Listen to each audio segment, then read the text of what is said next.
Shalom à tous, on est très contents. Grâce à Midreshet Yehuda Manito, on retrouve le Rav Yitzhak Shuraki. Le thème de l'année, pour ceux qui ne l'ont pas encore suivi, c'est le thème du temps et la parashat Vayechi. On va parler justement de la fin des temps. Je me rappelle que Manito n'aimait pas tellement cette expression. Je crois qu'il parlait de la finalité des temps et pas de la fin des temps. Mais le Rav Shuraki va nous donner bien plus d'informations. Bechavod à Rav Yitzhak Shuraki. Voilà, bonsoir. Alors, effectivement, on va parler de la finalité du temps, mais avant d'y arriver, ce sera dans la fin de notre étude. En tout cas, on ne commencera pas par ça.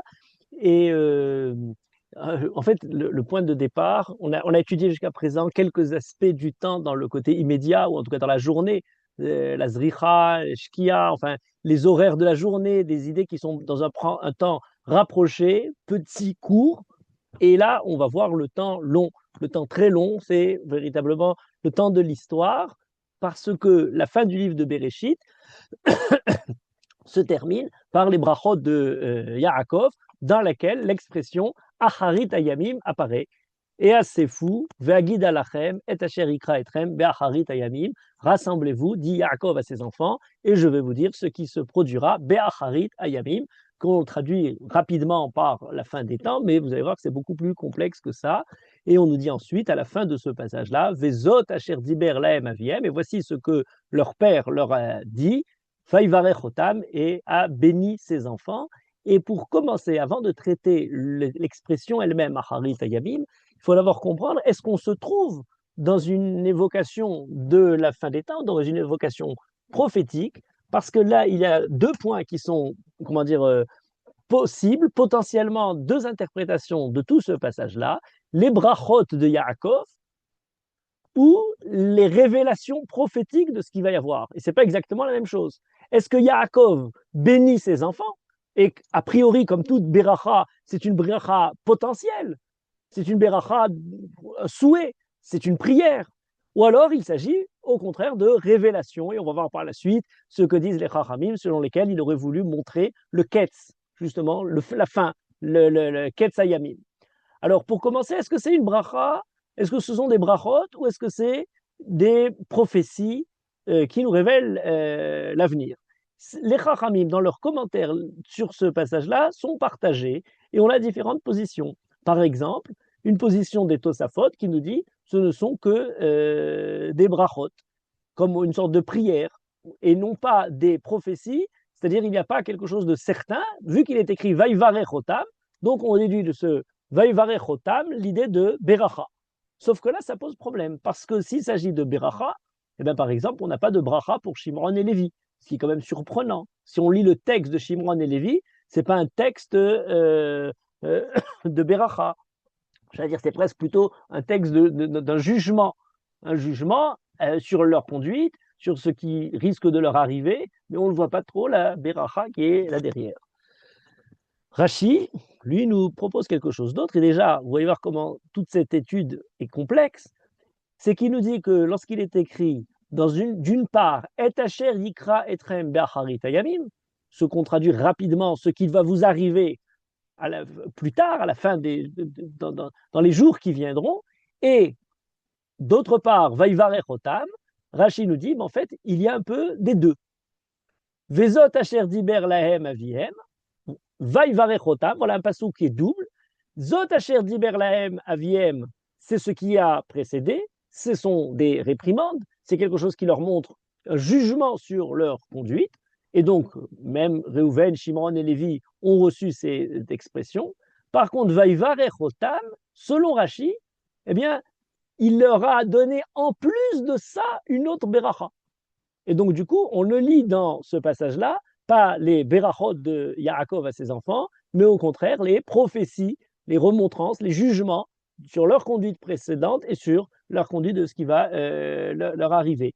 De la même manière que Rashi, on a d'autres Chachamim, par exemple le Chizkuni, qui dit, il a commencé par leur dire Atidot, l'avenir, et ensuite il leur a donné des brachot. Il y a deux étapes, il y a deux parties.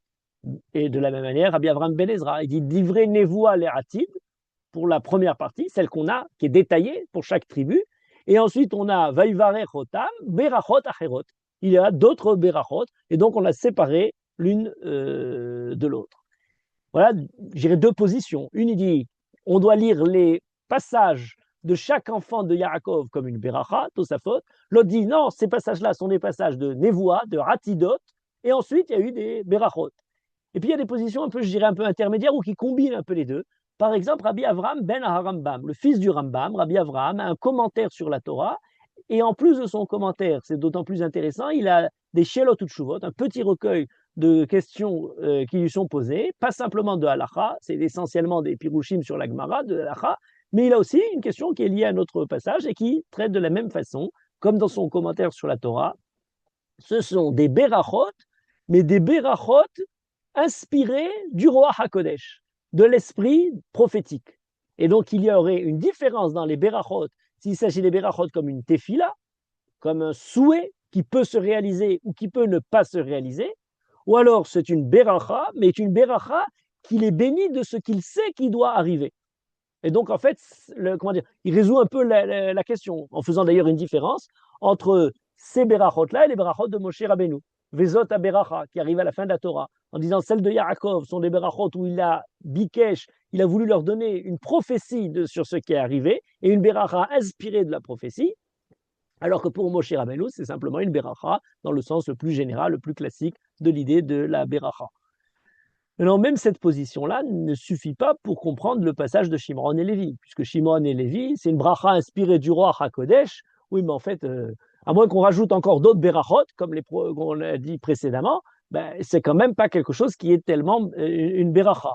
Ce à quoi certains chachamim ont essayé de proposer, même pour Shimron et Lévi, une lecture de, la réprimande qui leur est faite comme étant une beracha. Par exemple, Rabbi Shmuel ben Hofni Gaon. C'est intéressant, c'est un des plus anciens commentaires, après Rav Sadia Gaon, mais en tout cas de l'époque des Géonim, 11e siècle, avant même Rashi, et qui nous dit la chose suivante, même pour Shimron et Lévi, c'était une beracha. Il est écrit dans ce que dit Yaakov, Achalekem be Yaakov, Afitzem be Israël. Alors on comprend généralement, il y a une violence et une fureur en Shimon et Lévi. Je vais les séparer parce que c'est lorsqu'ils étaient ensemble que cette fureur a pu être menaçante. Achalekem be Yaakov, je les divise dans Yaakov. Afitzem, je les disperse dans le peuple juif. Rabbi Shmuel ben Hofti dit c'est une beracha. Pourquoi? Eh bien parce que la force de Shimron pourra se battre avec Yehuda, puisqu'on sait que le territoire de Shimron se trouve dans le territoire de Yehuda. Donc en fait, le fait d'être dispersé dans le territoire de Yehuda est une beracha pour profiter de la vigueur de Shimron. Lévi est celui qui enseigne la Torah, eh bien ils pourront enseigner la Torah à toutes les tribus. C'est ainsi que le Ralbag ensuite reprend cette idée-là en disant la division, la dispersion de Shimron et de Lévi est une beracha pour eux, puisque le fait d'être dispersés leur permet d'enseigner la Torah et leur permet aussi, puisque ce sont des tribus qui n'ont, pour Lévi, qui n'a pas de territoire, de recevoir de l'ensemble des endroits où ils se trouvent, les différentes villes des Lévi'im, eh bien, les Trumot, les différents prélèvements que l'on doit aux Lévi d'endroits différents, et ce qui leur donne plus de beracha. Le Baal Tzoror Amor qui rajoute dans ce même ordre d'idée en disant le mot Afitzem be Israël, je les disperserai en Israël, peut faire écho à un passouk de Michelet dans lequel il est écrit Yafutsu ma'yenotecha chutza. Et Yafutsu ma'yenotecha, comment dire, que ta source se répande au large, eh bien, est une image pour parler de l'enseignement de la Torah. Et donc, puisqu'il est écrit Vafitzem be Israël, il serait aussi caractéristique de cette beracha qui vient du fait que Shimon et Lévi sont, comment dire, dispersés dans l'ensemble du peuple juif. Vous voyez comment on a la beracha, venir, la atidote, qui se retrouvent un petit peu, je dirais, associés l'un à l'autre, mais on a en plus de ça certains qui disent mais peut-être que l'idée même de séparer d'un côté la beracha, d'autre côté la prophétie est peut-être faux, puisque le fait, Ralbag par exemple nous dit, le fait même de faire savoir à quelqu'un l'avenir, en bien, en mal, c'est déjà une beracha.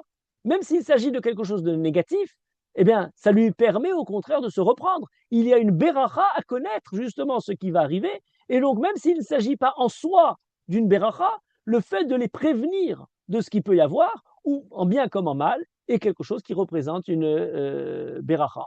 Et Rabbi Shimon ben Chofni continue dans cette même ordre d'idée en disant cette beracha est laquelle? Eh bien, c'est le fait que lorsque Yaakov a quand même une certaine réprimande vis-à-vis de ses enfants, mais au moment où il fait cette tochecha, eh bien, la mochechim yin'am, il y a une sorte d'apaisement de Yaakov, en ayant dit à ses enfants son dernier message, même si c'est un message qui peut être difficile, dur pour certains de ses enfants, et en cela, c'est déjà une beracha d'avoir, Yaakov est serein, et cette sérénité est à attribuer comme une beracha à ses enfants.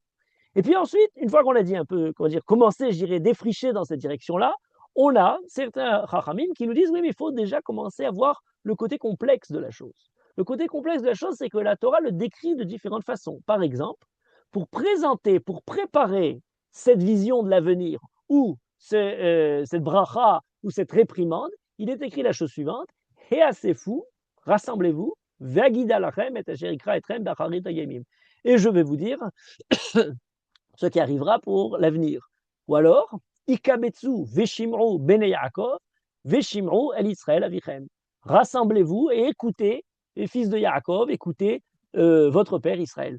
Et de là, cette redondance, cette manière de répéter le Heasefu, Ikabetsu, nous donne différentes idées sur justement ce qui est recherché par Yaakov ici. Rabbi Yitzhak Abravanel fait la différence entre Heasefu et Ikabetsu en disant la chose suivante. A priori, souvent, quelqu'un aurait tendance à refuser recevoir une réprimande, à une semonce, à être là pour être mise en défaut par les critiques qu'il peut recevoir. Et c'est pour ça que Yaakov commence par dire Heasefu, rassemblez-vous, je vais vous dire l'avenir. Ça intéresse tout le monde. Et une fois qu'ils sont rassemblés, vous écouterez aussi les réprimandes qu'il y a à faire, la manière de prévoir, de préparer, d'arranger, de corriger ce qui votre conduite. Et c'est sur ce point-là que certains de nos maîtres, à Kabbalah notamment, nous disent Asefa et Kibbutz, les Heasef, les Ikabetz ne signifient pas la même chose. Asefa, c'est lorsqu'il y a différents éléments qui sont devant nous, mais dispersés, et on les rassemble, on les réunit pour faire quelque chose d'unifié. Alors que les kabetz, ce sont des éléments qui sont dispersés et qui ne sont pas devant nous et qu'on va rechercher pour essayer de rassembler. Dans l'un, l'idée est l'idée justement de pouvoir unifier quelque chose, alors que dans l'autre, l'idée est de pouvoir simplement rassembler des choses éparpillées, même si on n'obtient pas une unité derrière. Et donc il y aurait Heasefu, Ikabetsu, deux étapes différentes. D'abord, rassemblez-vous pour écouter ce qu'il va y avoir à la fin des temps, c'est quelque chose de général pour l'ensemble de l'histoire. Et ensuite, Ikabetsu Veshimru, c'est quelque chose de particulier pour chacun des enfants, une tochacha, une bracha, un enseignement, un message, un dernier message de Yaakov différent. Et ce point-là est d'ailleurs soulevé bien avant le Ktavé à Kabbalah par un chacham des Mekoubalim d'Espagne du XIVe siècle, qui a vécu à Saragosse, Rabbi Yosef Angelat, qui a écrit un livre qui s'appelle Livnat HaSafir, un des grands livres, de l'époque de la Kabbalah, d'avant le Harizal, de l'époque un peu du Zohar, où le Zohar s'est révélé, et il nous dit la chose suivante, et Asefu, au départ, vous avez Asefa, Lev Echad, Vederech Achad, pour se réunir, mais Lev Echad. Et il montre quelque chose d'intéressant, c'est que dans l'utilisation de ces mots dans le Tanakh, eh bien, on se rend compte qu'il y a une différence entre le Easef et les Kabet. Par exemple, Veshavta ad Adonai Elohecha, Veshav et Kibbetzra Mikol Ha'amim. Lorsque le peuple juif revient en Israël, on se rapproche d'Akadosh Baruch Hu, Veshavta d'Hashem Elohecha, dit Moshe Rabbeinu dans la fin du livre de Devarim, Ve Kibbetzra Mikol Ha'amim. Kibbetzra Mikol Ha'amim, il vous rassemble de l'éparpillement, dispersion d'Israël d'entre tous les peuples. Au début, il y a ce premier élément. Mais ensuite, il y a d'autres versets qui nous disent autre chose. Vaye esof kol ish Israël el ha'ir keish echad. C'est dans le livre de Shoftim. Vayasfu kol ha'am keish echad el harechov. Lorsque le peuple juif revient dans Shivat Zion. Et donc, il y a écrit Heasefu, mais ce Heasefu se retrouve keish echad comme une certaine unité dans l'ensemble. Et donc, Et Asef reprend cette idée de s'assembler pour former une unité, un assemblement de pièces qui vont finalement construire un organisme unifié, une sorte de réunion qui est derrière ça. Il y a l'idée d'union dans l'idée de Issouf, alors que dans le kibbutz, il y a simplement l'idée de rassembler pour rapprocher des pièces séparées, dispersées, même si elles ne forment pas tout de suite quelque chose d'unifié. Et c'est là, sur cette base-là, que le Baal Seror Hamor nous dit, eh bien, ça nous donne déjà une direction. Et assez fou, Ve'agid alachem, pour pouvoir connaître Acharit Ayamim, il faut d'abord être Be'asefa. Il faut d'abord être rassemblé, sans haine, sans tension, sans concurrence. Les enfants de Yaakov, si dispersés, si partagés, si tendus, après toutes les histoires de la famille, Yosef, etc., eh bien maintenant, et assez fou, rassemblez-vous, Kulam be'aguda achat, dit le Baal Tzeror Hamor. Et alors ensuite, ve'agida lachem, ve'agida, dans cette même idée de ve'agida, l'idée de aguda. Et assez fou, ve'aguda, be'aguda achat. Et d'ailleurs, l'idée de le'agid, nagid, agada, il donne l'idée justement de rassembler quelque idée, de rapprocher, d'attirer quelque chose. De la même manière, lorsqu'on a l'idée de Asefa, Baalé Asupot, c'est le fait de rassembler des différentes idées de Torah. Baalé Asupot, c'est à la fois le nom de la sagesse, mais c'est souvent aussi l'idée de l'assemblée qui va ensemble réfléchir. Et Sfali, Shivir Miish, Mizikne Israël, dit à Kadosh Baruch Hu, à Moshe Rabbeinu. Voilà comment vous pourrez écouter la parole de Chorma avec l'idée de cette réunion. Voilà comment on approche un petit peu l'idée. Et ensuite, on dit, ouais, mais alors pourquoi ensuite il est écrit Ikabetsu veshimru bene Yaakov veshimu al Israël avichem. Et là, on nous dit, mais là, c'est autre chose. Là, on est en train de parler sur la longue histoire tardive pour nous dire qu'à la fin de la galoute, il y a effectivement un retour. À la différence de l'Égypte, alors là, il y a une différence intéressante qui est ramenée d'ailleurs par Rabbeinu Bechaye, avant même le Baal Tzeror Hamor, et qui dit la chose suivante, il y a quand même une différence. Lorsque le peuple juif sort d'Égypte, eh bien, il sort d'un endroit où il était déjà rassemblé, puisque le peuple juif est dans un seul endroit en Égypte, au moment de l'esclavage, pendant toute la période de l'Égypte, alors qu'ensuite, quand ce soit Bavel ou que ce soit Édom, eh bien, il faut d'abord rassembler la dispersion d'Israël. Et donc, il y aurait deux kibbutzim, un kibbutz une fois et un second qui revient une deuxième fois. Voilà comment on a cette idée qui vient. Et c'est sur ça qu'on rentre dans le point plus en avant, je dirais, ce qui nous rapproche maintenant de Acharit Ayamim, puisque sur cette idée qui nous rapproche pas simplement de l'immédiat de l'Égypte, mais aussi de Acharit Ayamim, on a le Talmud dans Masechet Pesachim. Et là, je rentre dans, je dirais, le vif du sujet de la fin des temps. On nous dit dans le Talmud Masechet Pesachim, un passage qui est bien connu, qui est rapporté par beaucoup de commentaires, Bikesh Yaakov, les galot, les vanav, Ketz Ayamin.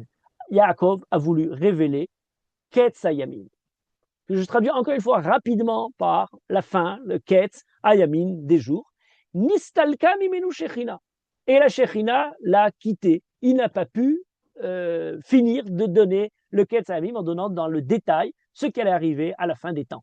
Et le Midrash dans Bereshit Rabbah nous donne un renseignement supplémentaire qui est intéressant. Il dit, c'est comme Ohavo Shel Melech, l'ami, le proche du roi, qui était sur le point de disparaître et qui rassemble ses enfants autour de son lit et qui leur dit, je vais vous révéler Mistorin Shel Melech, les secrets du roi. Il a vécu auprès du roi, il connaît certains secrets. Et au moment de commencer à parler, l'image du roi lui revient et il leur dit, Hevuze Irin Bichvodo Shel Melech. Ce qui était le secret du roi, Ketzayamin, les différentes révélations futures, se transforment dans la bouche de Yaakov, et vous, Zeirin Birvodo Shel Melech, et on va voir le fameux Midrash, Shema Israël, faites attention au Kavod. C'est un message moral, une conduite à suivre, une injonction, plutôt qu'une révélation pour ce qui va se dérouler par la suite. Et c'est très intéressant parce qu'ayant transformé dans ce Midrash-là la fin, pas simplement comme une manière de présenter un avenir, quelque chose qui doit se dérouler, mais quelque chose qui nous incombe, une injonction, eh bien, nous permet de comprendre le pasouk lui-même qui posait un petit problème. Je l'ai traduit rapidement jusqu'à maintenant. Et assez fou, ve'agid alachem, et asher yikra etrem be'acharit ayamin. Yikra etrem, c'est écrit Yud Kuf Resh Aleph. Si le mot yikra etrem était décliné de la racine ce qui se déroulait, l'ikrot, ça aurait dû être asher karaou ason, yikra etrem, Yud Kuf Resh He. Or, il est écrit Yikra Etrem avec un Aleph. ce qui ne vient pas de la racine de koré, mikré, les choses korotes, les choses qui se déroulent, les événements. Je vais vous dire ce qui va arriver. Mais Asher Yikra Etrem, ce qui va vous appeler. Il y a l'idée de Keria. Et Rabbi Shmuel ben Hofni Gaon, dans son commentaire déjà, disait c'est non seulement un appel, Yikra Etrem, mais c'est même une Tochecha.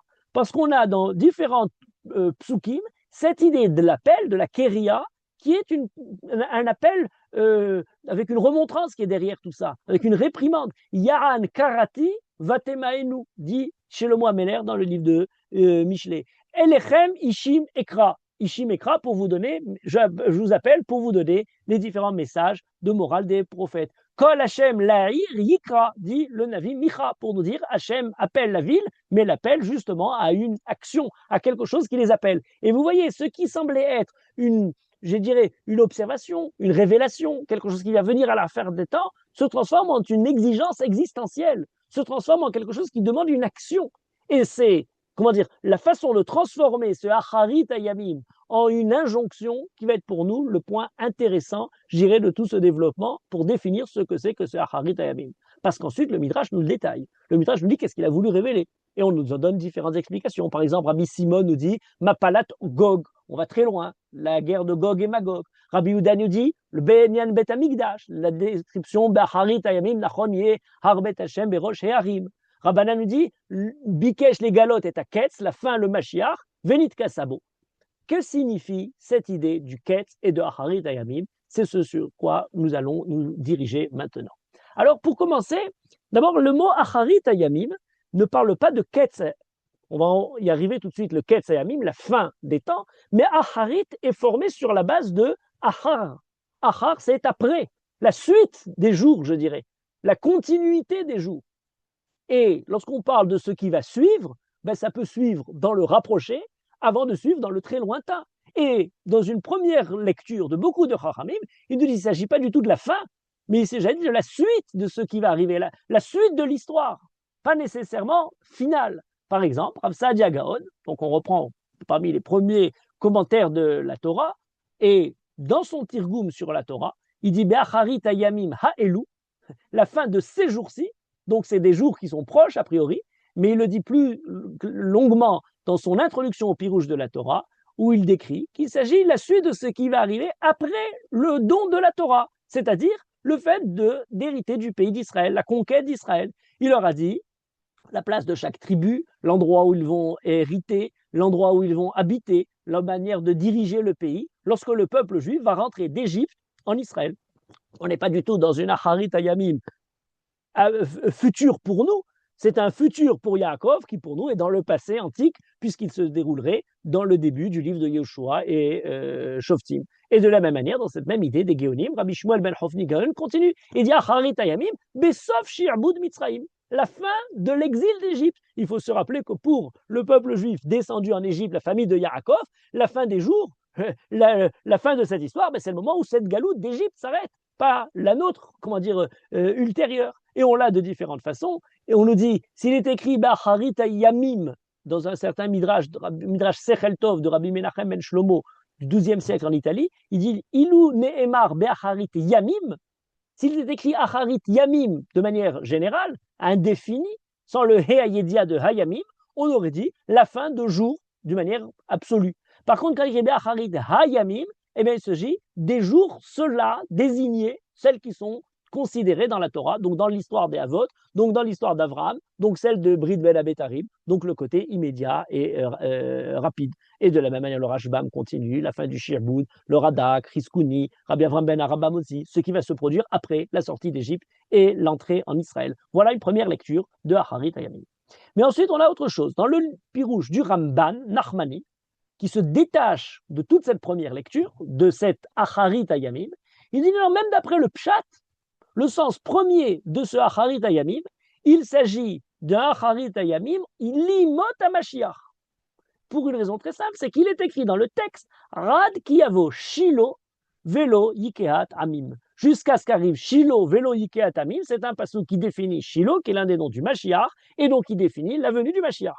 Et du coup, la venue du Mashiach est décrite par Yaakov, c'est Acharit Hayamim tardif, Et il nous dit, oui, mais c'est Hayamim dont on parle, c'est pas Hayamim, le Hé de Yaakov et de ses enfants en Égypte, ces jours-ci dessinés. C'est Hayamim, les jours, ceux-là d'Akadosh Baruch Hu, la fin des 5e millénaires, nous disent les Dal, Balé Atosafot ou le Baal Seforno. Et de cette manière-là, ça devient très intéressant parce qu'on se dit, est-ce que c'est quelque chose qui doit arriver dans un avenir qui n'est pas encore passé ou non? Et là, on est un peu partagé parce qu'une partie des éléments qui sont décrits dans ces brachot sont des éléments qui sont déjà déroulés. Le natif de Vologine, par exemple, nous dit, mais il y a des choses qui sont déjà produites. Par exemple, lorsqu'on nous dit Zevulun lechof yamim ishkon, Zevulun va résider sur les rives des mers, sur le territoire de Zevulun. Ben, le Zevulun a pris possession de son territoire en entrant en Israël. C'est pas quelque chose de tardif. De la même manière, lorsque on entend cette même évocation dans la phrase de Bil'am plus tard, lorsqu'il va dans sa beracha, je vais te dire, je vais maintenant prophétiser ce que fera ce peuple-là, le peuple juif, les Amecha, au peuple de Bil'am dans la fin des temps, de Balak, Melech Moab, et on nous dit, mais c'est pas, faut pas attendre les mots à Mashiach, puisque déjà, un peu plus tard, il y a eu Moab qui a été vaincu, terrassé, et donc c'est quelque chose qui est un Acharit Ayamim, qui était peut-être ultérieur au moment de Yaakov ou de Bilam, mais pour nous, qui est devenu très antérieur, qui s'est déjà déroulé. Pour Yaakov, arriver à la fin des temps, c'est la fin de l'exil. Oui, mais la fin de l'exil d'Égypte, c'est déjà terminé avec l'entrée en Israël. Ou au moins jusqu'à ce qu'ils aient pris possession totale du territoire, jusqu'à ce que le Beth Amikdash soit construit, on a déjà on est arrivé. Si on prenait même celui de Moshe Rabbeinu, juste avant la Shira de Haazinu, on a Moshe qui nous raconte l'exil du peuple juif et il nous dit Karat etrem arara be'acharit ayamim. Et c'est quoi ce malheur qui vous arrivera be'acharit ayamim? Eh bien, c'est la période qui est ultérieure à la construction du Beth Amikdash, où le peuple juif faute et la destruction qui est prévisible, qui leur pend au nez, je dirais, dans leur conduite mauvaise. Et donc, les Névim ont retardé. Donc, vous voyez, pour Moshe, on rapporte de ça. Quand on arrive aux Névim, Yesharia, Yirmia et Cheskel, eh bien, parleront plus de cette galoute immédiate, mais d'une galoute après des Imot HaMashiach qui nous ramènent plus d'Égypte, mais de galoute de Bavel. Et ensuite, ainsi de suite. L'idée est la suivante. Acharit Ayamim, la suite des temps, eh ben, évolue en fonction du temps qui évolue. C'est une suite. La fin des temps pour l'un premier n'est pas la même que celui pour qui vient plus tard dans l'histoire. Et c'est comme lorsqu'on parle des Rishonim et des Acharonim, les anciens et les modernes. Oui, mais une fois que l'histoire évolue, ben on est Rishon pour une certaine époque, mais ensuite, les Acharonim des anciens sont pour nous des Rishonim, sont des très anciens pour nous. Vous voyez, c'est une définition qui évolue avec le temps. Elle a déjà été très bien dit par Rabbi Yosef Kaspi, un des commentateurs de la Torah, qui écrit la chose suivante Acharit ou Ma'amar mitztaref. En hébreu, l'idée de Ma'amar mitztaref, c'est ce qu'on appellerait en français une expression relative. Elle est mitztaref, c'est-à-dire elle s'associe à une telle époque, et en fonction de la façon d'être associée, elle est relativement à cette association, elle prend un sens différent. Donc on ne peut pas savoir, ce sont simplement les jours ultérieure, de façon ultérieure. Et c'est leur écrit noir sur blanc dans la Torah, parce que signifie l'idée de Acharon et l'idée de Achar dans le temps, plus tard? On a un passouk très intéressant où il est écrit lorsque Yaakov rencontre Esav, il sépare la famille et il est écrit Vetiela et Léa viladea Acharonim. Il a mis Léa et ses enfants après, Vet Rachel, Vet Yosef Acharonim. Alors on dit, attends, si Léa et ses enfants qui sont devant Israël Acharonim, on traduit rapidement les derniers, alors comment Rachel et Yosef peuvent être Acharonim? Il y a deux Acharonim l'un après l'autre.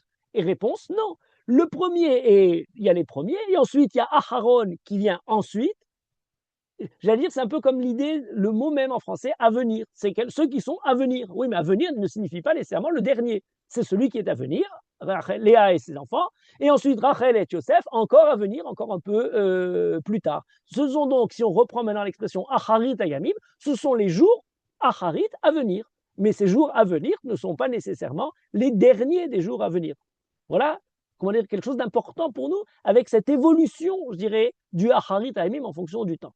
Mais ça ne suffit pas. Je disais tout à l'heure, Yikraenu, c'est un appel. Yikraenu, c'est le moment dans lequel il y a un moment dans lequel on a une exigence. quelque chose qui est, comment dire, une injonction qui nous est donnée par cette connaissance de ce qui va venir. Et là, remarquez, j'allais dire, la transformation totale qu'a fait le Rambam dans tout ce passage-là.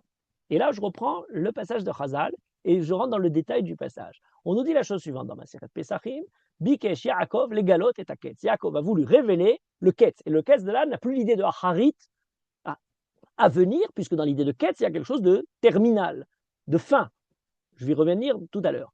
En tout cas, Bikesh Yaakov, les galotes et Taketz. Yaakov veut révéler à ses enfants ce côté terminal, final. Nistalka mimenu Shechina. La Shechina lui a fait défaut et donc il n'a pas pu. Et il se pose la question, Amar, Sheme Chazve Shalom, Yesh Bemitati, Pisoul, Kishmael Ve'esav. Il se dit peut-être la raison pour laquelle il perd cet esprit de roi HaKodesh qui lui est donné, cette névoie, c'est peut-être qu'il y a parmi les enfants quelqu'un qui ne devrait pas être là, comme on a différents enfants qui ont été mis à l'écart, Ishmael et Esav, pour les générations précédentes. Amrou lo banav, Shema Israël Hashem Eloheinu Hashem Echad. Les enfants ont dit, nous sommes tous entièrement fidèles à la Emunah d'Hashem, Shema Israël Hashem Echad. Et Yaakov, à ce moment-là, a ouvert la bouche en disant Baruch Shem Kevod Malchuto Le'olam Vaed. Voilà le midrash classique. Et nous, on dit, quand on dit Shema Israël, c'est l'affirmation des enfants de Yaakov qu'on est entièrement, sincère dans la Emunah d'Akadosh Baruch Hu, dans l'acceptation de la reconnaissance d'Akadosh Baruch Hu comme maître du monde. Et Akadosh Baruch et Yaakov qui répond, on répond nous aussi avec Baruch Shem Kevod Malchuto Le'olam Vaed. Voilà plus ou moins le passage, c'est classique. Sauf que le Rambam, dans les Ilchot Kiryat Shema, rajoute quelque chose où je dirais décrit ça de manière très différente. Et remarquez la différence. Il dit Masoret Beyadenu. Nous avons une tradition. Ça fait référence au Midrash de Chazal. On s'attendrait à voir l'idée que Yaakov a voulu leur révéler la fin des temps. Et il ne dit pas ça. Masoret Beyadenu. Nous avons cette tradition. Beshaat Mitato, au moment de sa mort. Ksivam vezirzam al yichud Hashem val derech Hashem. Il a voulu les tzavot alem, leur ordonner, les presser dans la mitzvah de l'unité, de reconnaître l'unité d'Akadosh Baruch Hu et la voix d'Akadosh Baruch Hu. Ve'sha'al otam ve'amar lahem banai shemei yesh bachem pisolet. Ke Moshe amar Moshe pen yesh bachem isho isha. Il leur a dit, est-ce que vous avez peut-être quelques-uns qui ne sont pas justement entiers avec cette émouna-là, comme Moshe le dira avant de mourir, il y a peut-être parmi vous quelqu'un qui a un cœur rebelle. Anukulam Shema, Patach Hazaken ve'amar, Baruch Shem Kevod Malchuto Le'olam Vaed, Lefichach Nagou Israël. C'est pour ça qu'on dit au commande du Kriyat Shema, Shema Israël, Baruch Shem Kevod Malchuto. Qu'est-ce qui manque dans le Rambam? J'allais dire, il manque l'essentiel. Il nous dit que Yaakov a voulu leur dire de dire Shema Israël. Est-ce que vous avez le cœur sincère dans la Emunat Hashem? Les enfants ont répondu. Et c'est comme ça qu'on a entendu Shema et Baruch Shem Kevod Malchuto. Mais il manque le plus important de la Gemara de Pesachim, ce qu'on a tous en tête, c'est Acharit Hayamim. C'est Bikesh Yaakov, les galotes et Taketz. Il a voulu leur révéler. Chez le Rambam, il n'y a pas du tout l'idée du Ketz. Il n'y a pas du tout l'idée de la fin des temps. Il n'y a pas du tout cette idée de quelque chose d'ultime dans le temps que Yaakov aurait voulu révéler et n'a pas pu par la Shechina qui lui a fait défaut. Et donc, il s'est dit, il y a un problème de Emouna. On va directement droit au but. Au moment de sa mort, il leur a dit, est-ce que vous êtes entièrement sincères dans la Emouna? Mais pourquoi le Rambam fait l'économie de ce point essentiel qui est justement l'idée de Acharit Hayamim? Pour le Rambam, dès le début, Zirez, Tzivam, Vezirzam, Alichud Hashem, Valderech Hashem. Alors il y a plusieurs réponses. Par exemple, il y a une réponse du Kesef Mishneh, Rabbi Yosef Karo, dans son commentaire sur le Rambam, qui dit le Rambam n'a pas voulu parler ici du Ketz parce que c'était quelque chose qui est c'est pas le moment dans lequel il doit parler du Ketz. Donc il n'a pas voulu ouvrir ce sujet-là maintenant. Voilà, on élimine le problème. Il y a d'autres passages plus tard où le Rambam parlera dans le Mishneh Torah de la fin des temps, Yemot HaMashiach. Et puis Kesef Mishneh encore porte une deuxième réponse très intéressante. Il dit mais il y a un midrash qui est comme le Rambam. Dans le Sifré, donc on parlait tout à l'heure de la Gemara de Psachim, mais il nous dit oui, mais dans le Sifré, il y a effectivement la même histoire qui se produit, mais dans cette histoire du Sifré, on n'a plus l'histoire du Bikesh, les galotes et Taketz. Il est écrit à propos de Shema Israël, donc c'est dans le livre de Devarim, lorsqu'on arrive à la paracha de Shema, qui est chez Niftar Yaakov, lorsque Yaakov était sur le point de mourir, Kara les Banav, Veochicham Kol Echad Bifnei Atzmo. Il a commencé à leur faire des remontrances à chacun en particulier. Vechazar, vekara kulam keechad. Il les a rappelés tous ensemble. Amar lahem, Sheme belivavchem machloket. Est-ce qu'il y a parmi vous des tensions, des dissensions, Almi she'amar ve'aya olam, en se séparant, en s'éloignant, en s'excluant de la Emouna d'Akadosh Baruch Hu, Amroulo, Shema'enu, Keshem, Shen belibcha machloket, Kachen belibenu machloket. De la même manière que ton cœur à toi, Yaakov, est entier, de la même manière, notre cœur à nous est entier, et c'est pour ça qu'il est justement Shema Israël et Baruch Shem Kivod Malchuto. Il n'y a pas non plus dans le Sifré, dans ce midrash-là, l'idée du Ketz. Alors là, ça commence à devenir intéressant. C'est que ce qui est exprimé dans le midrash, Bereshit Rabbah, dans la Gemara de Maseret Psachim, sous la forme de Bikesh Yaakov, les Galot et Taketz, est évoqué dans le Rambam, sur la base du Sifré, d'un autre midrash des Chazal, uniquement sur l'idée de la Emouna. Pourquoi le Rambam a préféré ce midrash du Sifré aux dépens du passage de la Gemara? Et la réponse est très simple, c'est que le Rambam n'a pas préféré l'un par rapport à l'autre, mais a commenté l'un en fonction de l'autre. Il a donné l'interprétation de Bikesh Yaakov, les Galot et Taketz, pas du tout comme on le comprend généralement, mais dans quelque chose de totalement nouveau, à savoir, il n'a pas voulu leur révéler le Ketz Hayamim, la fin des temps au niveau temporel, mais il leur a voulu donner la finalité du temps qu'Akadosh Baruch Hu a créé au niveau moral et essentiel. Et c'est une autre lecture. Sivam vezirzam alichud Hashem. Qu'est-ce que c'est que révéler le Ketz? C'est pas révéler une histoire future, c'est révéler la raison finale, la véritable, finalité de l'existence de l'homme. Il a voulu amener ses enfants à la tachlit, sur l'idée justement du tachlit. Et c'est très intéressant parce que le mot tachlit, comme le mot ketz, donne l'idée pas simplement de quelque chose qui est dans une fin, mais donne aussi une idée qui est la raison de toute cette histoire-là, qui est le fait de recevoir la Emouna d'Hachem, la Hasagat Hashem, la connaissance d'Akadosh Baruch Hu. Et donc en fait, Ketz Hayamim, dans la lecture du Rambam, est la raison d'être des jours et du temps, la finalité de l'histoire, la raison de vivre pour l'homme. Nistalka mimenu shechina, dans le Midrash en Z, c'est pas qu'il n'a pas pu voir ce qui allait arriver, c'est la difficulté pour l'homme d'être inspiré par Akadosh Baruch Hu pour connaître véritablement la finalité de l'existence. C'est que l'homme s'égare tant de fois, n'ayant pas justement cet esprit inspiré par Akadosh Baruch Hu, à ne pas comprendre, à tâtonner pour comprendre où va-t-il dans sa vie. Et c'est pour cette raison-là que Yaakov dit à ses enfants, peut-être qu'il y en a qui ont des doutes, ce à quoi les enfants disent Shema Israël, voilà la pureté du Yichud Hashem, de l'unité d'Akadosh Baruch Hu. Yaakov n'a pas cru que la difficulté de connaître Akadosh Baruch Hu venait de la difficulté de la notion, de l'idée, du sujet, mais la difficulté de ceux justement qui doivent le pratiquer, des personnes, de ces enfants qui sont là. Ce à quoi ils l'ont rassuré en leur disant non, nous sommes tous entièrement purs, et c'est justement la difficulté de ce Ketz Hayamim, le devoir de l'homme. Vous voyez qu'on retombe sur ce Yikra et Trem. Qu'est-ce que c'est que le Mikré, les Korot, ce qui se déroule dans l'histoire? Eh bien, c'est ce qui nous appelle, qui nous donne justement la raison d'être vers quoi l'homme se dirige. C'est d'ailleurs très intéressant parce qu'il est parfois écrit dans le Targum Unkelus, qui traduit la Torah, il est écrit Bacharit Hayamim, Besof Yomaya.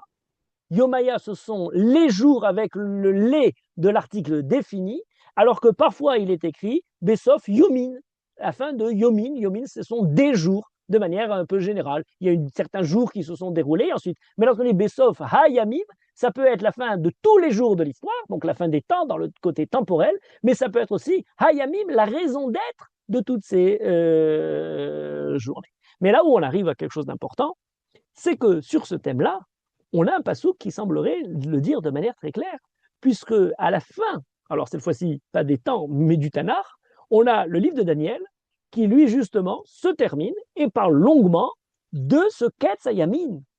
Dans le dernier chapitre du livre de Daniel, Ve'ata lech leketz ve'tanoar ve'ta'amod legoralcha leketz hayamim. Voilà, Daniel, et c'est d'ailleurs des psukim qu'on dit très souvent au moment où on accompagne à l'enterrement de quelqu'un vers sa dernière demeure, on dit Ve'ata lech leketz ve'tanoar ve'ta'amod legoralcha leketz hayamim. en imaginant Ketz Hayamim, en comprenant Ketz Hayamim au moment de la résurrection des morts, la fin, où on arrive véritablement à Harit Hayamim dans le sens temporel. Et là, il faut rajouter encore quelque chose d'important, j'allais dire quelque chose d'essentiel, qui reprend la réflexion cette fois-ci du temps, de la fin des temps dans le côté temporel, mais en comprenant qu'est-ce qu'il y a à dire sur cette finalité, sur justement cette idée que Jacob a pu exprimer, pas nécessairement dans le côté, comment dire, du temps, mais aussi dans la fin, la raison de l'histoire.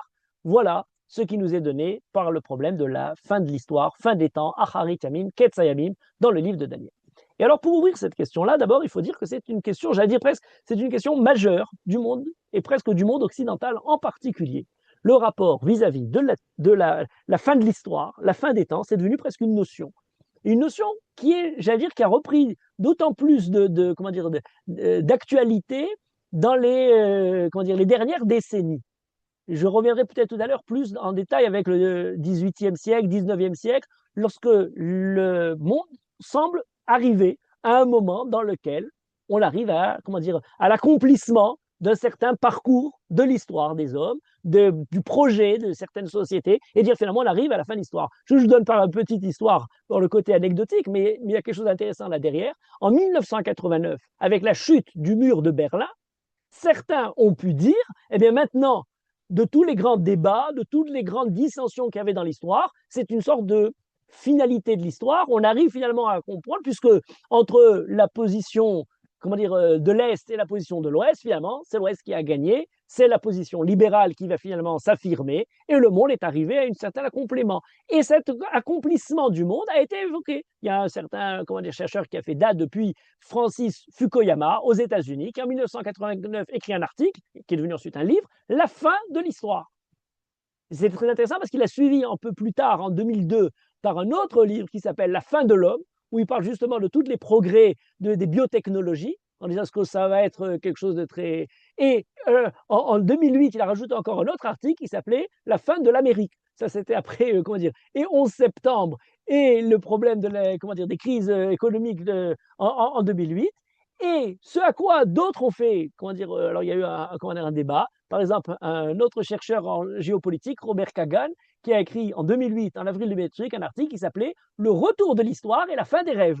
Ce qui est déjà très intéressant sans même rajouter quoi que ce soit. Certains vont dire, voilà, on arrive à la fin de l'histoire, on a accompli en fait tout ce que, le projet en question, et puis d'autres disent non, l'histoire on l'a pas du tout abandonnée, elle est encore là, elle est encore, comment dire, autant explosive que toute son histoire là, il faut arrêter de rêver, la fin des rêves. C'est un débat intéressant, c'est un débat, je dirais, essentiel du monde occidental, parce que presque on aurait pu dire depuis le projet grec, où l'histoire commence, l'histoire, comment dire, les premiers balbutiements de la culture occidentale, eh bien, il y a comme une sorte d'envol qui se déroule, d'éveil, d'une journée qui s'annonce et qui est perçue comme étant au moment, la fin de la journée. Hegel, on arrive maintenant à la fin des temps, 18e siècle, c'est l'accomplissement, la Révolution française. On arrive à un moment dans lequel on a l'impression de toucher la fin de l'histoire. Or, après tous ces moments-là, où le côté, comment dire, du progrès, la vision des Lumières, semblait arriver à finir le parcours, justement, qui avait commencé, notre époque est, comment dire, se manifeste de manière très précise par, au contraire, une peur de l'avenir, par un refus de trop avancer dans le futur, par se dire l'avenir est très sombre. Et c'est très important de remarquer ce débat. L'époque des Lumières, la raison a apporté quelque chose de confiant, d'optimiste. Les jours suivants seront mieux que ceux qui nous ont précédés. Et aujourd'hui, on est dans une idée sur quasiment tous les domaines. Eh bien là, attention, l'avenir, comment dire, nous fait peur. Il est sombre, que ce soit pour le climat, que ce soit pour les sociétés, que ce soit pour comment dire, les systèmes politiques, de tous les points de vue, que ce soit pour l'humanisme, transhumanisme. Où va-t-on? Il y a eu un sondage qui est paru il y a quelques années, comment dire, en Europe. Alors, il y avait, je crois, des Français, des Italiens, des Allemands, des Espagnols, je crois, des Polonais aussi, sur une énorme échantillon de la population. 67% des personnes préféreraient vivre dans le passé.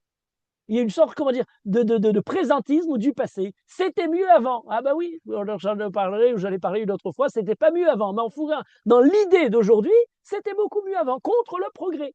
La science qui prédisait que tout ira pour le mieux, qui est toute bonne, qui n'est que bonne, elle nous prédit que tout va pour le mal, que tout ne fait que se dégrader, que nous consommons que plus d'énergie, nos ressources renouvelables elles ne se régénèrent plus, on vit à crédit, on consomme plus de ces ressources renouvelables qu'elles ne peuvent se renouveler. Et donc on est à crédit, on emprunte plus qu'on ne peut rendre, quelque chose de dramatique. Donc la fin de l'histoire n'est plus du tout prévue comme étant l'accomplissement optimiste et heureux d'une histoire merveilleuse, mais pas du tout. C'est le moment dans lequel on se dit, mais que nous réserve justement cet avenir? Et les gens se disent, ah ben c'était mieux quand, j'allais dire, c'était beaucoup mieux quand ça allait beaucoup plus mal. Alors, pour revenir sur, comment dire, ça, je donne un autre exemple, si vous voulez, qui est aussi intéressant, comment dire, au niveau physique. Il y a une réflexion très intéressante sur le temps, sur le futur, le passé. Est-ce que, au niveau physique simplement des choses, est-ce qu'aujourd'hui nous sommes dans le présent ensemble? Et puis, est-ce qu'on peut dire que le futur existe déjà dans le futur? On n'est pas encore arrivé. Le passé existe encore dans le passé. Si on avait une machine, on pourrait remonter pour voir ce qui s'est passé, ou on pourrait aller plus en avant pour voir ce qui va se produire, qui est déjà là. Hein? Est-ce qu'on est une ligne? Prenez l'exemple de la ligne du temps. La ligne du temps, on dessine le temps avec une flèche. Ah oui, mais elle est problématique, cette flèche, l'aile du temps. Elle est absurde pour une raison très simple. C'est qu'elle fait coexister sur une même ligne des instants comme s'ils étaient de l'espace, où un espace peut coexister à côté d'un autre. Or, c'est faux. Il n'y a pas des instants qui coexistent les uns à côté des autres. Il n'y avait que des instants présents qui, a priori, le temps, c'est l'intégrale de tous ces instants présents qui ne sont plus présents. Donc, a priori, il n'y a plus rien. Il y a même une théorie qui s'est développée pour expliquer ça. Contrairement à ce côté présentiste, une autre option qui parle de l'histoire de l'univers bloc. Tout coexiste, le passé, le présent, le futur, et puis c'est nous qui évoluons dans justement ce temps-là. On avance du passé vers le présent, vers le futur, etc. Nous évoluons dans le temps. C'est pas le temps qui passe. Hein, le temps s'en va, madame. Là, le temps non, mais nous en allons. Voilà, c'est une sorte d'éternalisme du temps, et nous sommes là en train d'évoluer dans ce temps-là, d'un endroit à l'autre, en essayant de progresser. Ni une position, ni l'autre ne définit la position juive. Et là, je reviens sur le côté juif. La conception juive est totalement différente. Lorsqu'on nous parle de l'avenir, lorsqu'on nous présente l'avenir qui va arriver, lorsque Yaakov nous révèle ou veut révéler sous forme de bracha, sous forme de tochecha, sous forme de nevoua, les différentes manières de voir, d'interpréter précédemment, c'est pour pouvoir investir l'avenir par une vision. L'avenir constitue une réalité existante, mais encore totalement indéterminée. Et c'est pour cette raison-là qu'il faut maintenant agir pour la déterminer. L'idée du progrès est présente, j'allais dire plus que jamais, parce qu'il y a le temps qui est une force historique, mais c'est nous, les hommes, et le peuple juif en particulier, qui le formons. Ça commence par une connaissance de l'antidote, d'un potentiel d'avenir, ça se transforme par une tochacha, c'est-à-dire une injonction à se conduire, et ça peut éventuellement se transformer en une beracha, en quelque chose qui devient bénéfique. C'est totalement, à la fois par une idée, comment dire, de c'était mieux avant, de rester dans un présent en ayant peur d'avancer vers l'avenir, et c'est pas du tout dans l'idée d'un ancien progrès un peu fanfaron et puéril où on va aller vers l'avant et tout sera mieux pour le mieux dans le meilleur des mondes à l'avenir. Non, pas du tout. Cet avenir peut être un avenir néfaste, nocif. Et c'est à nous, par la conduite, par la manière de relever le défi, qu'on peut justement prendre possession de déterminer cet avenir. Mais il manque encore un élément essentiel pour conclure tout ça. C'est l'idée même de Ketz Hayamim. Et là, cette idée de Ketz Hayamim, comment dire, est très évocatrice pour une raison suivante, c'est que le mot Ketz, alors je disais que Acharit ne fait qu'avancer. Pour le Ramban, Ketz Hayamim, ce n'est pas la fin, mais la finalité. Oui, mais il y a quelque chose de particulier, et qui nous est donné par le Rav Ben Amozeg, inspiré par les kabbalistes. Dans son commentaire de Vaï Miketz Shenataim Yamim, début de la paracha qui donne le mot de Miketz, le mot Miketz. Et nous dit le mot Ketz, Mashemot Amorim ala Hafachim. Et ça, c'est très intéressant. Le mot Ketz évoque des mots, comme en hébreu, on en a beaucoup, qui évoquent une chose et son contraire. À savoir, ça peut vouloir dire à la fois la fin et à la fois le début. Ketz signifie le bout. Mais quel bout? Est-ce que c'est le bout lorsqu'on arrive au bout, on arrive à la fin, ou est-ce que c'est le bout par lequel on commence pour continuer? Et il ramène un pasouk sur lequel il y a une grosse marloquette de halacha, Miket Shevashanim Taase Shemita. Alors on traduit généralement au bout de cette année, tu feras Shemitah. Et la question, c'est à quel moment la Shemitah des Kesafim, de l'argent, et comment dire, se déroule. C'est-à-dire que quand quelqu'un a fait un prêt, à quel moment ce prêt est annulé? Est-ce que c'est au début de la 7e année ou c'est à la fin de la 7e année? Alors on dit la halakha nous, Miket Sheva Shanim, à la fin de 7 ans, c'est la halakha. Mais Rabbi Avraham Ben Ezra dit, mais pas du tout. Miket Sheva Shanim, c'est au début de la 7e année. La 7e année, on commence en ayant annulé les dettes. Et donc, Miket Sheva Shanim peut se lire la fin des 7 ans ou peut se lire le début de la 7e année, qui commencerait finalement les 7 ans. Est-ce qu'on fait 6 jours et un 7e jour le Shabbat, ou on fait le Shabbat et 6 jours qui le suivent? Voilà un grand débat très important. Est-ce que le Shabbat, c'est la fin ou le début de la semaine? Ben, c'est les deux à la fois. Et le Rav Ben Amozeg nous dit, d'ailleurs, même au niveau de langage, lorsqu'on dit tehila et tichla, le début avec un het ou tichla avec un chaf pour parler de la fin, ben en fait, c'est un mot qui est très proche, qui n'est pas tellement loin. Donc, on aurait une association de cette façon entre les deux. Et on a grammaticalement presque par comment dire une unification des choses antinomiques différentes qui est évoquée par les Mekoubalim en nous disant que dans les sphères de la Kabbalah, on aurait la dernière des sphères, la plus basse, c'est Malchut, mais elle est plus basse pour les mondes supérieurs, mais passer à Malchut, c'est la plus élevée par rapport à un monde inférieur. Donc Malchut, c'est à la fois la fin des mondes supérieurs, mais en même temps, quand on passe des Olam à Hatzilut vers le Olam à Beria, c'est le premier des sphirotes qui nous fait, comment dire, la plus élevée de ceux qui précèdent. Sauf Maaseh, Bema Hashava, Techila, il y a une idée dans laquelle, lorsqu'on arrive au Sof, en fait, c'est le début, la Techila, pour quelque chose qui va suivre. Cette idée du Rav Ben Amozeg nous dit en plus de ça, mais même les philosophes pensent comme ça.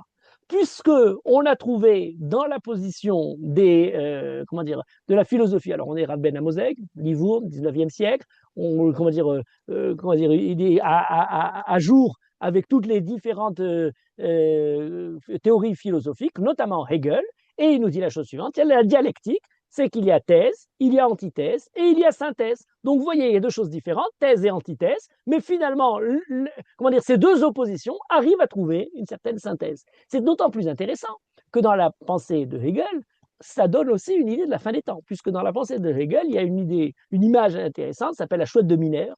La chouette de Minerve, c'est l'oiseau qui représente Minerve, la sagesse, ou Athéna chez les Grecs, qui représente la sagesse. Et Hegel nous dit, enfin nous aurait dit, disons plutôt comme ça, la chouette de Minerve prend son envol au crépuscule. Le jour grec a commencé, les lumières sont arrivées à la fin, au crépuscule, l'histoire s'achève, et au moment où l'histoire s'achève, c'est le moment de réfléchir sur l'histoire. C'est au philosophe de prendre le pas après l'action, lorsqu'on passe du jour vers la nuit, pour réfléchir philosophiquement sur l'histoire passée, et d'écrire la réalité. Et justement, c'est à ce moment-là qu'on arrive à faire cette unité des contraires. Pour Hegel, c'est Napoléon qui, je veux dire, achève avec ses armées la révolution. On pourrait dire, et c'est ce que semble dire a priori le Rav Ben Amozeg dans son commentaire. Sauf que dans la dernière édition du Rav Ben Amozeg, l'édition récente qui est sortie par le Rav Zini, dans les notes sur le commentaire du Rav Ben Amozeg, le Rav Zini a rajouté une note très intéressante. Et il dit la chose suivante. C'est très juste, mais il ne faut pas oublier le fossé qui sépare la vision des philosophes de celle des Mekoubalim. Et elle est donnée par le Rav Ben Amozeg dans un autre livre qu'il a écrit en italien qui s'appelle Theologia, la théologie dogmatique et spéculative d'Akadosh Baruch Hu, dans lequel le Rav Ben Amozeg a voulu écrire, mais alors il n'a pas fini cette œuvre-là, une œuvre dans laquelle il consacrerait un livre entier à chacun des 13 principes de la Emouna, Ikare Emouna, dogme de la Emouna, et il compare les différentes explications de ce principe chez les Chachamim, les différentes théories chez les peuples, dans les religions et chez les philosophes, et il expliquerait de cette façon-là, en discutant avec l'ensemble de ce qui a pu être dit, la position et montrerait la vérité de la position de la Emouna, de la Torah là-dessus. Et donc dans ce livre-là, Théologia, dans le premier volume, c'est le seul qu'il a écrit qui nous est arrivé, qui parle de l'unité d'Akadosh Baruch Hu, il parle de la thèse, antithèse, synthèse. La thèse qui réunit justement des contraires. Donc le quête qui est au début et qui est à la fin. Et là, il dit quelque chose d'important. Il dit oui, mais c'est très différent de ce que dit Hegel. Parce que pour Hegel, il y a thèse, antithèse, synthèse. Comme ça qu'on l'a appris d'ailleurs. On commence par la thèse, on passe ensuite à l'antithèse, et ensuite on essaye de trouver une certaine manière, une synthèse qui prend un peu de l'un, prend un peu de l'autre. Or, il dit cette position est profondément anti-juive. Parce qu'elle met la synthèse en troisième position. Elle refuse la primauté du parfait avant même le départ de la synthèse. Elle parle d'une évolution de quelque chose de moins parfait vers quelque chose de plus parfait. La chouette de Minerve qui s'envole le soir venu. La pensée commence quand l'action s'arrête. Or, dans la Torah, on dit sauf maaseh, bema hashava techila. C'est quoi sauf maaseh, bema hashava techila?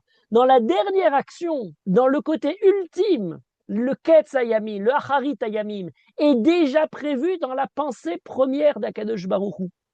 D'où l'antithèse pourrait résulter si elle n'était pas déjà contenue dans la thèse. Donc au lieu de thèse, il ne faut pas voir le phénomène thèse, antithèse, synthèse, mais il faut voir synthèse, thèse, antithèse, synthèse. Voilà comment dit le Rabbi Nazag. Il y a d'abord une unité absolue, c'est d'Akadosh Baruch Hu, qui se sépare dans la création du monde avec une dualité, avec quelque chose qui s'ouvre, et de cette diversité du monde, le rôle du monde, c'est pour retrouver finalement une certaine unité. Chez les Mekoubalim, ça prend tout ça comment dire, une vérification, je dirais, picturale, parce que dans le texte de la Torah, il n'y a pas de voyelle et il n'y a pas de ta'amim. Mais les Mekoubalim nous ont donné le sens profond des ta'amim et nous disent il y a deux, dans les voyelles, il y a un ségol, et le ségol, c'est la voyelle qui fait et en mettant 2 points en haut et 1 point en bas. Et on a un siman des ta'amé akriya qui s'appelle ségolta, qui se trouve lui au-dessus du mot et qui se trouve avec 1 point en haut et 2 points en bas. C'est le même. Ce sont ces 3 points. Une fois, on a le point en haut et 2 points en bas qui forment une ligne. Et ensuite, il y a la lettre. Et sous la lettre, on a les voyelles. Et parmi ces voyelles, on a le ségol qui monte 2 points et 1 point en bas. Que signifie le ségolta et le ségol? Alors, bien sûr, les trois, c'est l'idée du ségol. Oui, mais pourquoi dans un cas, il est inversé? Il y a le point qui est en haut et il descend avec 2 points ensuite. Et parfois, pour le ségol qui se trouve sous la lettre, la voyelle, c'est 2 points et 1 point. Explication du Rav Ben Amozek, des Mekoubalim. C'est très simple. Au départ, tout en haut, il y a une unité, c'est Akadosh Baruch Hu. De cette unité découle la dualité, donc il y a 2 points. Ça, c'est ce qui se trouve en amont, avant la création, au moment de la création. Ensuite, on a le texte, on a l'histoire qui se déroule, et on a ces 2 points qui sont donnés dans le Ségolta, qui sont développés dans la création, dans l'histoire, qui arrivent finalement en bas, dans l'extrême bas, avec le point final, c'est cette idée de la synthèse finale. Donc on a une synthèse de départ, une unité de départ, on a thèse, antithèse, les 2 points en question, et ensuite de cette thèse et de cette antithèse, on retrouve la synthèse. Ce qu'ont compris les philosophes, c'est que le ségol, c'est que là-bas, le bas de la lettre, c'est le côté de l'histoire présente. Ils ont refusé le primat de l'infini, le primat du parfait, qui nous permet d'accéder finalement au monde. Et c'est quelque chose de très intéressant parce qu'ensuite, il faut voir où, plus vis-à-vis des philosophes, mais vis-à-vis des religions, ce point aussi fait défaut, notamment chez certains penseurs chrétiens qui l'ont évoqué. Je pense par exemple à une évocation plus ancienne, un théologien chrétien, philosophe allemand, Nicolas de Cause, au XVe siècle. Et il dit la chose suivante. Pour penser l'infini, il faut surmonter le principe d'opposition entre deux choses non-contradiction des opposés. On ne peut pas s'il y a une chose ou l'autre. Oui, mais il y a des cas où on peut arriver. Quand on arrive à l'infini, on arrive à ça. L'exemple qu'il donne est un très bel exemple. Il dit, lorsqu'on a par exemple un polygone qui a différents côtés et qu'on ne peut pas inscrire la quadrature du cercle, on ne peut pas inscrire complètement le polygone dans un cercle. Et donc le cercle inscrit le polygone, mais il y a quand même une différence. C'est vrai. Donc il y a une opposition entre le cercle d'une part et le polygone d'autre part. Mais plus on monte les côtés, augmente, on lui rajoute beaucoup plus de côtés, à la limite, eh bien finalement le polygone prend place, avec le cercle. Quand c'est un carré, c'est très loin, mais à chaque fois qu'on rajoute, on devient vers l'infini, il peut devenir un cercle, en repoussant cette opposition entre les contradictions. Donc, le principe de contradiction vers l'infini peut véritablement être résolu. Et là, que dit le chrétien? Eh bien oui, le problème, et c'est très grave, la foi chrétienne, la Trinité, toutes ces idées nous parlent d'un infini en puissance qui se révèle dans un infini en acte, qui se fait chair, et on rentre dans tous les dogmes chrétiens. Alors que la différence fondamentale, nous dit le Rav Ben Amozeg, avec le Ham Israël, c'est que l'infini d'Akadosh Baruch Hu se révèle en acte dans l'histoire à travers la conscience de l'homme et le devoir moral du peuple juif. On n'a pas besoin d'une divinité qui se fait chair, on a besoin d'une divinité qui inspire l'ensemble de l'humanité à travers le Ham Israël pour justement recevoir son devoir moral, sa responsabilité de l'homme pour le futur. Et de quelle façon elle se révèle? Et ça, c'est j'ai le grand ridouche des Mekoubalim. Il dit c'est quoi le mot Ketz Ayamim? Alors on a dit, Ketz, c'est pas nécessairement la fin, ça peut être aussi le début. Oui, mais comment? C'est pas le début des jours. Les jours, on arrive à la fin, c'est au moment du Mashiach. Ah oui. Mais qui nous a dit que Yamim, ça voulait dire les jours? Alors le Yom, c'est bien sûr une idée de temps, mais pas seulement, parce qu'on a aussi comment dire, différents éléments où on a le mot Yamin qui veut parler d'autre chose, qui veut parler du monde physique. Et ça, Kanfe Shachar, Eshkena Be'acharit Yam. J'aurai des ailes qui me permettront de m'envoler le matin pour arriver jusqu'au bout des mers, jusqu'à l'extrémité de l'espace du monde physique. Gam Sham Yadecha Tancheni Vetochazeni Yeminecha, nous dit David Ameller dans Télim. Même arrivé à l'extrémité, au bout du monde physique, alors c'est pas le temps, c'est l'espace. Gam Sham Yadecha Tancheni Vetochazeni Yeminecha. Ta droite d'Akadosh Baruch Hu, même là-bas, je ne peux te fuir, elle continue à m'attraper. Veta'amod legoralcha leketz yamin est expliqué par les Mekoubalim, pas en étant yamin pour parler de yamim les jours, mais leketz yamin, le début de yamin, c'est la main droite. Et ça, c'est développé par certains Chachamim, des Pashtanim, comme des Mekoubalim. On a un Chacham Rav Saadia, par Rav Saadia Gaon, un commentateur ashkénaze du XIIIe, XIVe siècle, qui, sur le livre de Daniel, explique en disant c'est quoi Ketz Yamin?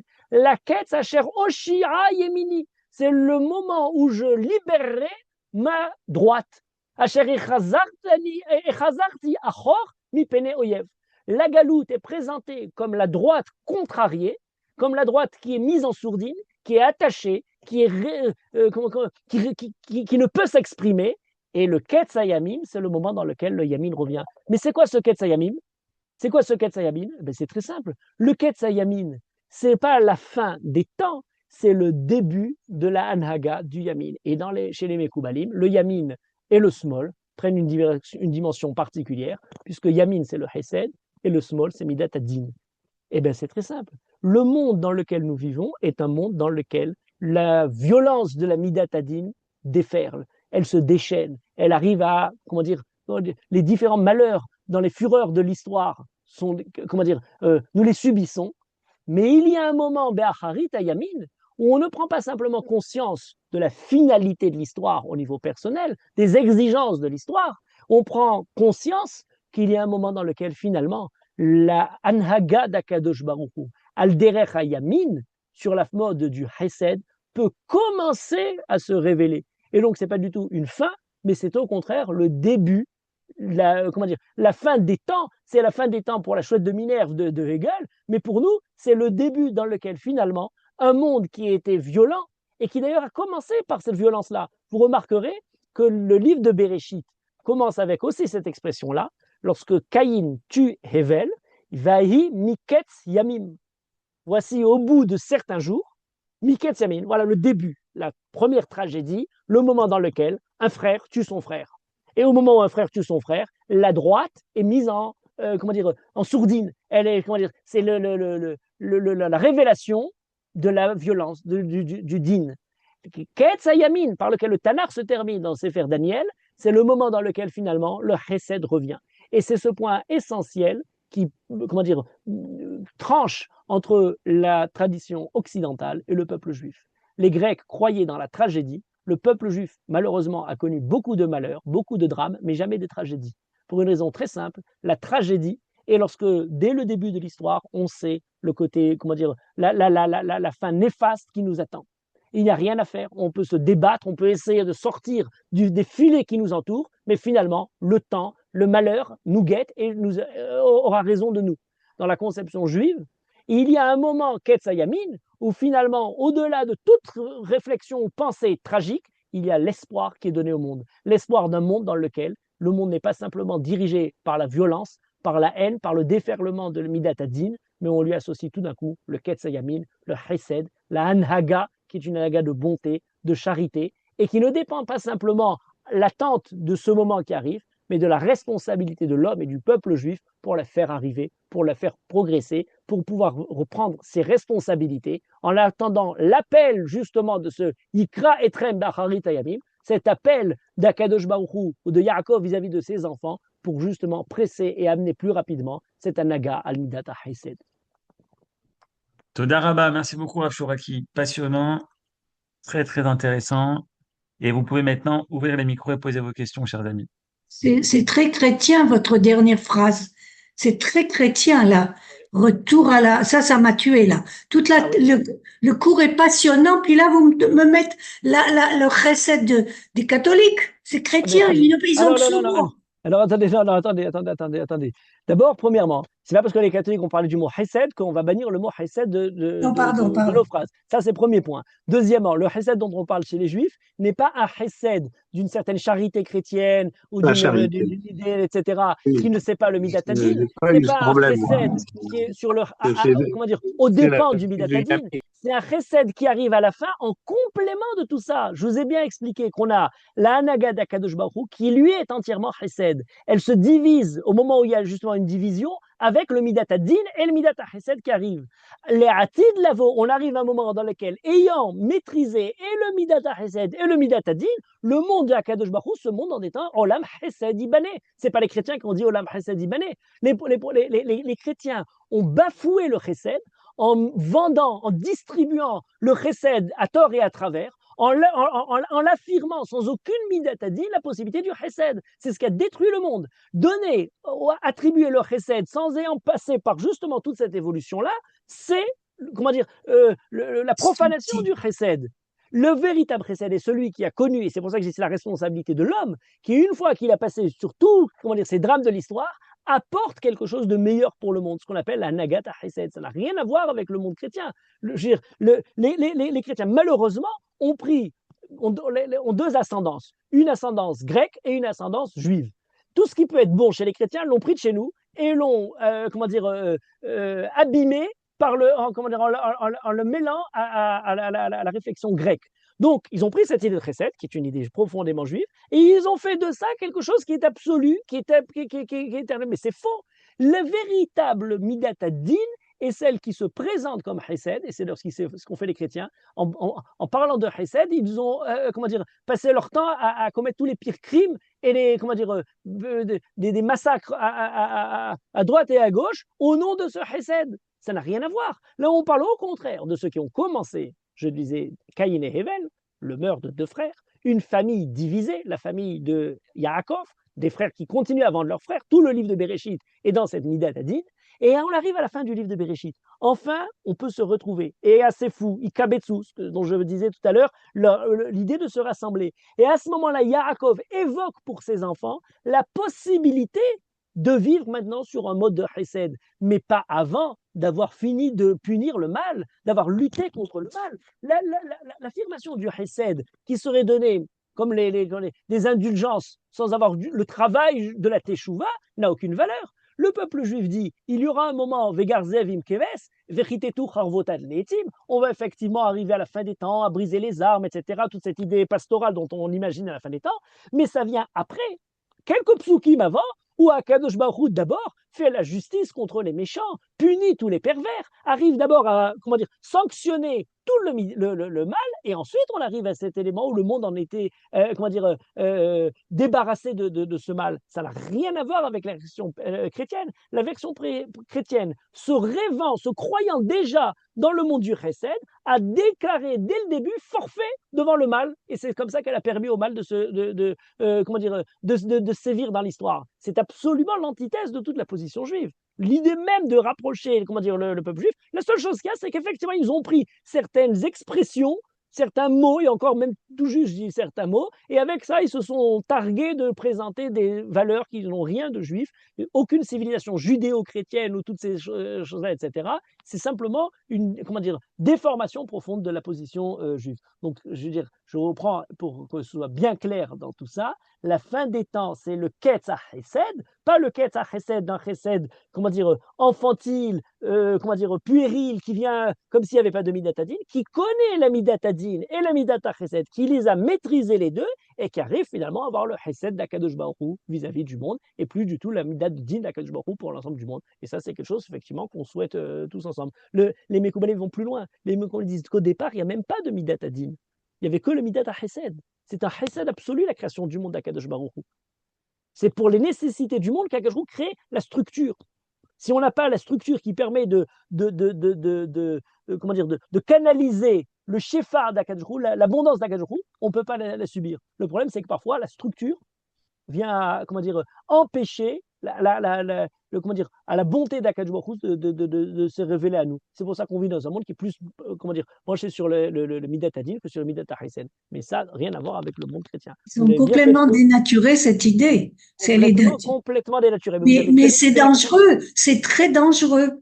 C'est dangereux. À c'est que ils s'en sont. Je participe totalement à votre, comment dire, c'est terriblement dangereux et vous avez bien fait de soulever, comment dire, cette question-là pour me permettre de, comment dire, expliquer et de, comment dire, de préciser que ce soit clair et que ça ne porte pas à aucune ambiguïté dans ce domaine. Razak Rav Chouraki, c'est vrai que Rachid dit exactement comme vous dans Masechet Psachim sur le Katsai Yamin, c'est comme ça qu'il explique. Et je me permets, si possible, la petite remarque. C'est vrai que dans le Higdal, le fameux piout de Higdal Elohim Chai, on a aussi Shlach le Ketz Yamin, mais chez nous, c'est bien Yamin. Bon. C'est ça. Sauf que parfois, les gens disent Yamin, c'est comme de l'araméen, et donc Daniel, c'est de l'araméen, et donc on pourrait traduire le Yamin en Yamim.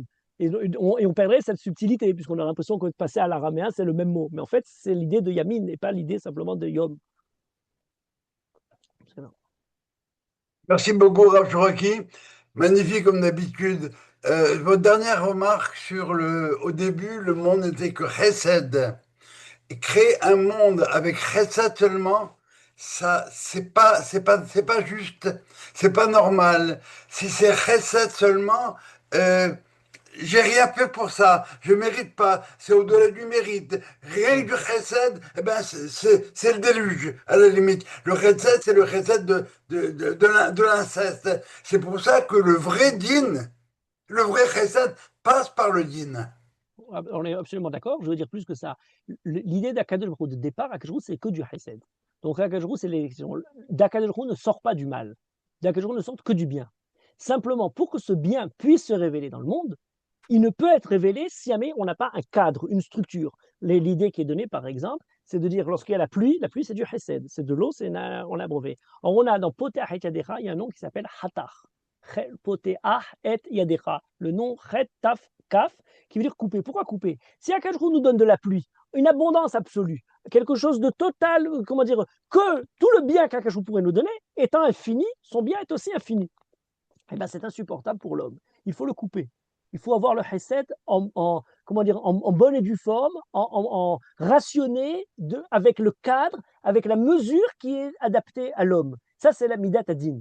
Maintenant, si jamais il n'y avait que midat adin, ça aurait pu être très bien. On aurait pu dire à Akadosh Baruch Hu, Bereshit bara Elohim, il a créé le monde dans lequel tout marche, oui. Mais si jamais il n'y a que la structure et il n'y a pas shitef lo midat arachamim, nous dit les chachamim, on n'aurait pas Hachem Elohim, le deuxième nom, qui nous permet d'avoir finalement l'association du din avec du rachamim. Donc on a les deux. L'un parle de la nature d'Akadosh Baruch Hu, qui n'est que chesed. Cette nature pour l'homme demande à être justement cadrée, mesurée. Autrement, du chesed absolu, vous avez dit chesed des harayot, chesed, vous avez comment dire, de différentes façons, et les chrétiens, c'est la déformation peut-être la plus malheureuse qu'on ait pu connaître de justement pas des égarements, mais du côté difforme et monstrueux de ce chesed qui n'est pas justement mesuré. Chez nous, comment ça s'appelle?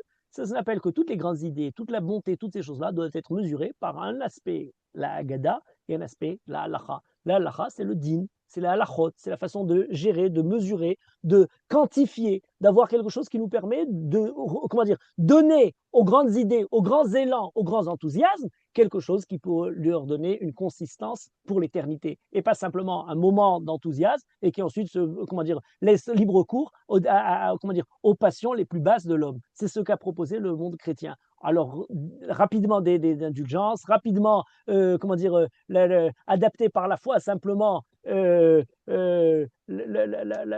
possibilité d'accéder au royaume des cieux, et d'une manière, ce que dit le Rav Kook, Ifkira et Amishpat. Et Amishpat, c'est la Midat Adin. C'est le devoir pour l'homme de changer le monde, de donner un tikkun dans l'aspect politique, historique, humain des choses. Et cet aspect des choses-là se traduit par le fait d'avoir véritablement, comment dire, une conduite. C'est pour ça que je dis le point de départ de tout ça, c'est la kriya, c'est l'appel, c'est la remontrance de Yaakov. Ça commence par ça. C'est le moment dans lequel le Père leur dit voilà ce que vous avez fait, ce que vous devrez faire. Voilà, comment dire, c'est une injonction. Et ensuite, prenant cette responsabilité, on peut effectivement attendre d'Akadosh Baruch Hu le Chesed. En attendant, pour l'instant, on a vu plutôt la Midat Adin. D'une manière générale, le peuple, lui, n'a pas été à la hauteur justement de ce Midat Chesed. Merci.